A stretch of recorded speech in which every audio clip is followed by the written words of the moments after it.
I might begin by telling you, young people, about the way bishops dress. This is what is known as a choir dress. It is used formally in churches. Then we have another dress, which is really for social purposes. The black cassock and a long scarlet, purple, red garment called a ferriola that reaches all the way to the knees. I was once giving a lecture in Cleveland, and I arrived just a short time before the lecture, and I had nothing to eat. So I asked the members of the committee if they would go with me to the dining room while I had a glass of milk and some graham crackers. And I was dressed in this black cassock and long ferriola. The waitress, in the early flirties, took the orders of the men that were with me, and then she looked at me and she said, "Well, Cock Robin, what will you have?"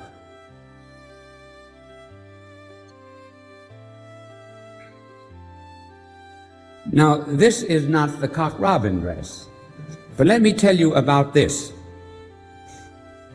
This is called a rochet, R-O-C-H-E-T, rochet. It is, you see, linen down to the waist and then lace to the knees. I was in the Beverly Wilshire Hotel in Los Angeles a short time ago, and I went up to my room at night, and I found my pajamas on one bed and the rochet on the other.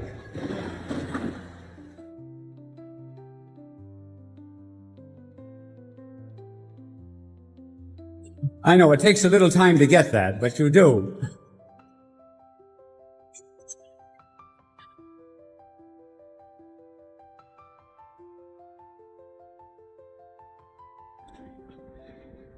Now, a word to you young people. It is very hard for you to realize that your parents lived in a day when no bicycle needed to be locked. When doors were left unlocked at night. When anyone could walk the streets of a large city without being mugged or attacked. Those were days of peace. You have never seen them. It probably is hard for you to realize that that's the way America once was. Now, how did this change come about? Why suddenly have we had so much dishonesty? Let me tell you this story about dishonesty. I was in one of the big hotels of this country. The manager told me that he found the cashier stealing money. This woman had a very wide pocket in her skirt, and she would reach in the drawer and take bills and stick them in. And they saw her, and one day they caught her in the act and discharged her. The union said to her, "You may not discharge her. If you discharge her, we will call a strike on the hotel and call everyone out of the hotel." The litigation went on for about 3 months. The union won. They had to take the girl back. Do you know what their argument was? They said to the hotel manager, "Did you ever tell that girl it was wrong to steal?" And the hotel said, "No, we never told her it was wrong to steal." "Well, then how would she know?" See how much the world has changed? Now, what made it change? I think maybe we can pinpoint a date. 8:15 in the morning, the 6th of August, 1945. Can any of you recall what happened on that date? It's history. Before you were born, many of you. Yes, what was it? Which? The war, no. It was the dropping of the bomb on Hiroshima in Japan. When we flew an American plane over this Japanese city, and dropped the atomic bomb on it, we blotted out boundaries. There was no longer a boundary between the civilian and the military, between the helper and the helped, between the wounded and the nurse and the doctor, between the living and the dead. For even the living who escaped the bomb were already half dead. So we broke down boundaries and limits.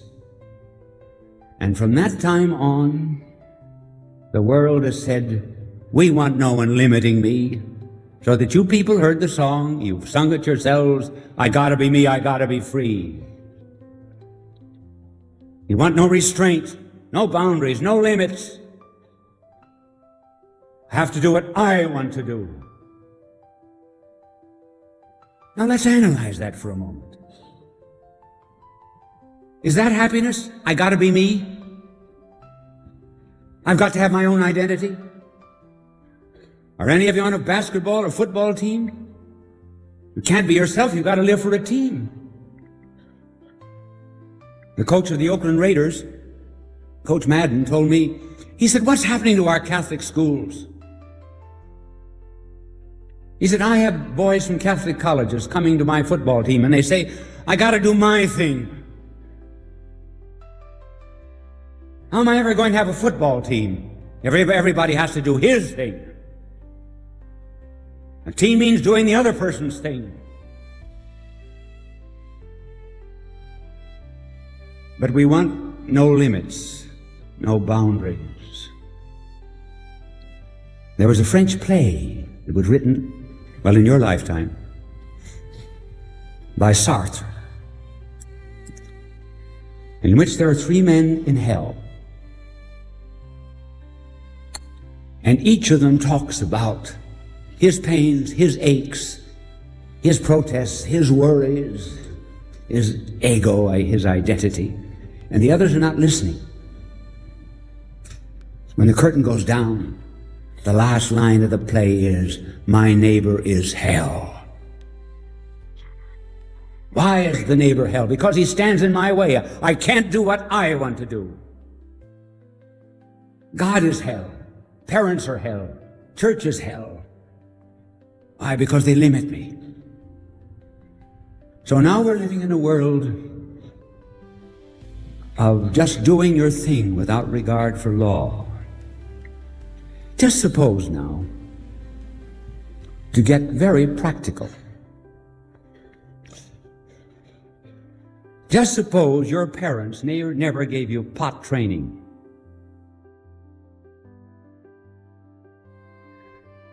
Think it out.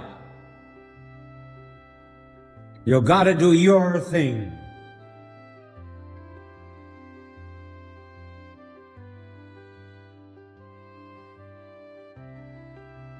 Two things would happen. Today, you would hate your parents for never having trained you, and secondly, you would hate yourself. So you are what you are today simply because your parents laid hold of you and said, we're going to train you. They didn't allow you to do your thing. Now, if I've made myself clear up to this point, you're living in an age where freedom is described as license, the right to do whatever you please. But that's chaos. If everyone did what he drove a car as he pleased, we'd have disorder in the streets. Certainly you can do whatever you please. You can stuff your Aunt Maisie's mattress with old razor blades.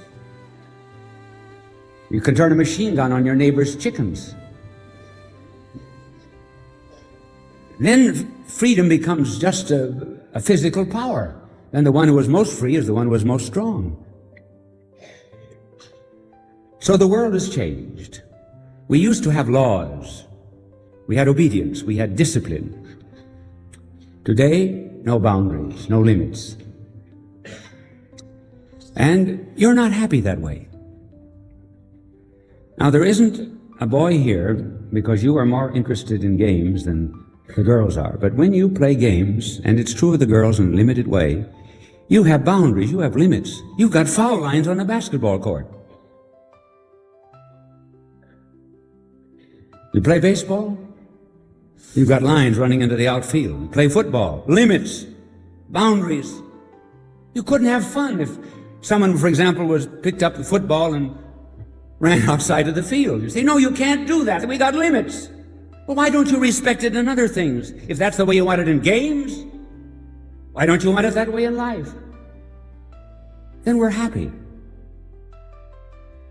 Now, what is the one thing in this free world, thanks to the press and television, that is the major interest of the young? It's sex. So let's talk about it. Today, sex has become almost mental. Every advertisement has to use it so that you are inclined always to think about it. What is it, really? Well, the reason you want to know about it is because it's a mystery. What is a mystery?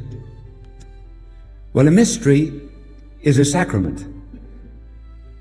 As a matter of fact, the Greek word mysterion is the Latin word sacrament and the English sacramentum and the English word sacrament. Now, what is a sacrament? And then we'll understand sex. Every sacrament or every mystery has two elements. First, physical. Secondly, spiritual. Something that is visible, something that is invisible. Take, for example, baptism. What is the physical side of baptism? Water. What is the invisible side of baptism? The cleansing of the soul to make us children of God. A word is a sacrament because there's something audible, and then there's something invisible about it, namely the meaning of the word. Take, for example, a pun. I don't know whether I can think of one at the moment, but oh yes, here's one. A little girl was once asked, what are you going to do when you get as big as your mother? And the little girl said, diet. Now you see, you laughed at that. Now why did you laugh at that? If for example, a horse heard that joke, the horse wouldn't give a horse laugh. Why do you laugh? Because in addition to hearing the sound that a horse would also hear, you got meaning out of it. You got purpose. The Eucharist is a sacrament, a mystery. Something you can see, bread. Something invisible, the presence of Christ. Sex is a mystery. There is something physical about it. Everyone is either male or female. It's that simple. Period. Not at all complicated. What is the invisible side of sex? What is the mystery? It's a mystery of love. And it stands for something spiritual. First of all, sex stands for God's creative power given to people. So he gives the creative power to a husband and wife. Instead of directly creating us, he says to a father and mother, I will let you share my creative power, and you will give life. This is the spiritual side of marriage and of sex. But it also stands for something else. When you girls and boys get older, someday you'll hear come to the altar. You'll be married. And there will be a reading from St. Paul's letter to the Ephesians. And this is what you will be told. Every bride stands for the church. Every groom stands for Christ. Think of it. God intended that in marriage, the husband stands for Christ. The bride stands for the church. Does that mean that the man is the head of the woman in the sense of domination? No. The man is the head of the woman in the sense of sacrifice. So as Christ gave himself up for his spouse, his bride, which is the church, so the husband sacrifices himself for the wife. Now that's the spiritual side of marriage and of sex. It therefore refers to love, human love between husband and wife, the love for God, the love for the church.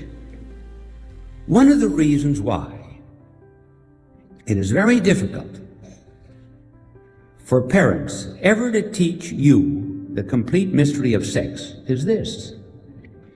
They find it very hard they can communicate the physical side, that's nothing.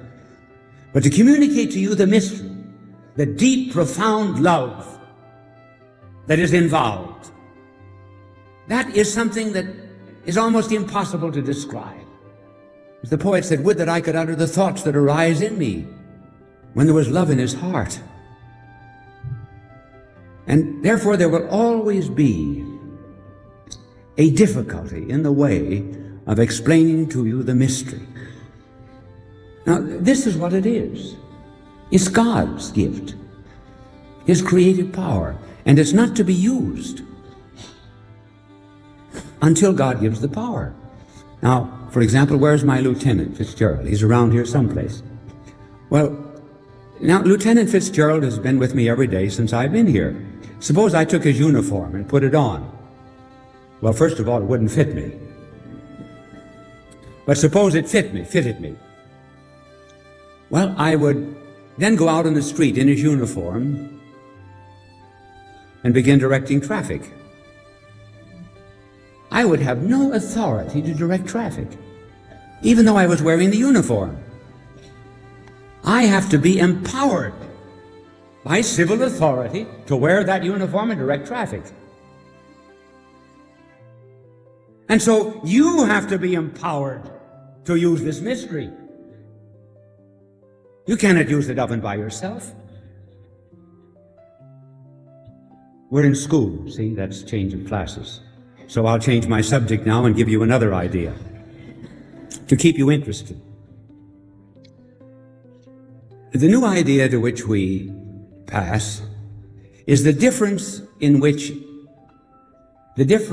of love in a young man and in a young woman. Now, I hope I can impress you boys and you girls with this difference. It'll say particularly you girls. There's a world of difference in which a man loves a woman and a woman loves a man. A world of difference. A boy can love a part of a woman. A woman can love only the whole man. Now that is why, my dear girls, that the boys will talk about your legs. They can love a part of you. They can love a dimple, but then they have to marry a woman. Do you ever talk about boys' legs? Never. You never mention boys' legs. Why? Simply because you're not built that way. Boys different. That's the reason you got to watch the boys. Don't think they love you simply because they love a part of you. But you girls, you're slow to love, and the boys will say, oh, you're cold. You're not cold, you're wise. That's what it is. You can't love until you give yourself totally and completely. So you wait. Therefore, do not rush into marriage. Take your time. Wait and see whether the man is capable of sacrifice or not. And then the man, too, if he spoils you in any way, will not have the same love afterwards as before. There's an interesting story in the Scripture, and that is always the place to go for wisdom in understanding human actions. Amnon was in love with a young woman in David's palace, Tamar. And Amnon one day pretended he was sick. And he asked Amnon to bring him some cakes. Amnon brought the cakes. Tamar brought the cakes. Then Ammon assaulted Tamar. And then he said to her, "Now get out." And he called the servants, "Lock the door, send her away." And Scripture says, the hate with which he hated her was greater than the love with which he had loved her. In other words, he knew he was guilty. He had spoiled something. He had plucked a young blossom. And he projected the guilt to her as if she herself were guilty. A young girl told me once that a boy had ruined her, and on the way back, he gave her a lecture on, you got to watch out for boys. They're not good. They'll pretend they love you. He was trying to escape his guilt. So now we have learned that there's a world of difference between how a man loves and how a woman loves. And wait until you're wise and you're mature. And incidentally, we have a very long maturity. Did you know it in the United States? I think we have the longest juvenility in the world. The Jews, for example, had about the age of 13. Today, you are a man. Yesterday, you were a boy. Now you're grown. But we have people going back and forth from juvenility to maturity and crossing and recrossing the line. So wait until you mature in judgment. And finally, you will often hear among yourselves, boys and girls talking and say, "I don't believe anymore. I'm an atheist," or I just can't believe in God and the like. Do not argue with them. I will give you a rule that will help you very much in life. Never pay very much attention to what people say. Pay attention to why they say it. What are they covering up? I was instructing a stewardess on an international airline. And I got up to the subject of confession, and she said, "Now I'll never go to confession after hearing this instruction. I refuse to become a Catholic." Well, I said, take one more lesson. And then at the end of that instruction, you may discontinue. Well, at the end of the next instruction, she was in a veritable creed. She shrieked, screamed, "Let me out of here. Now I'll never be a Catholic." I said, "My dear girl, there's no proportion whatever between what you have heard and the way you're acting. Have you had an abortion?" She said, "Yes." She finished instructions. I later witnessed the marriage and baptized the baby. Do not pay attention to what people say. Why do they say it? Why was she attacking confession? It was her way of escaping her inner guilt, blaming it onto the sacrament. And when you hear young people say, "I'm atheist," and so forth, do not argue about their faith. Look into their morals. How are they living? That's the important thing. And hence our blessed Lord said, "Blessed are the clean of heart, the pure of heart, for they shall see God." Purity gives us vision. If the window is dirty, the light cannot come in. If our morals are bad, then the faith and the light of God cannot come into us. So keep yourselves clean. Now, you're wonderful young people.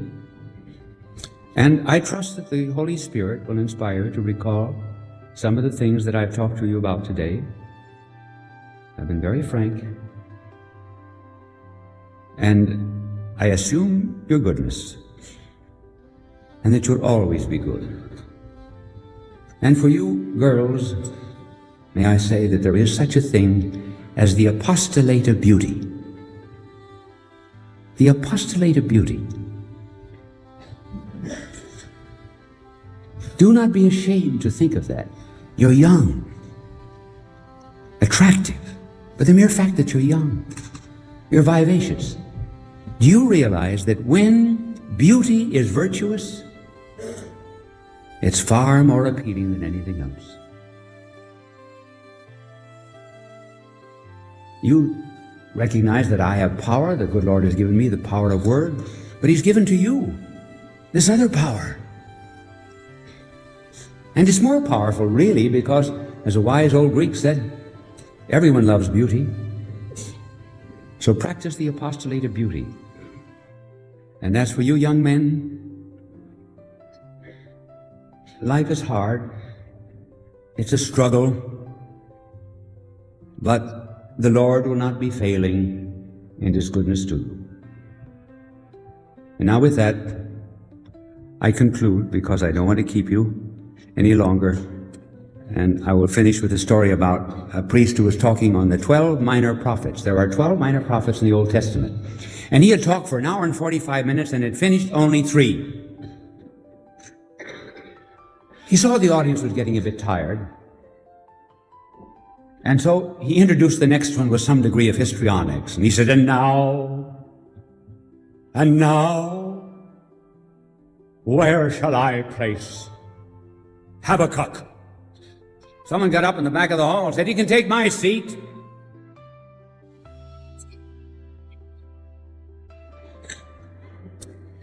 You're free now. And the Lord love you and bless you and keep you good, because you're going to make the church in the next 30 years. And we depend on you. Thank you, and God love you.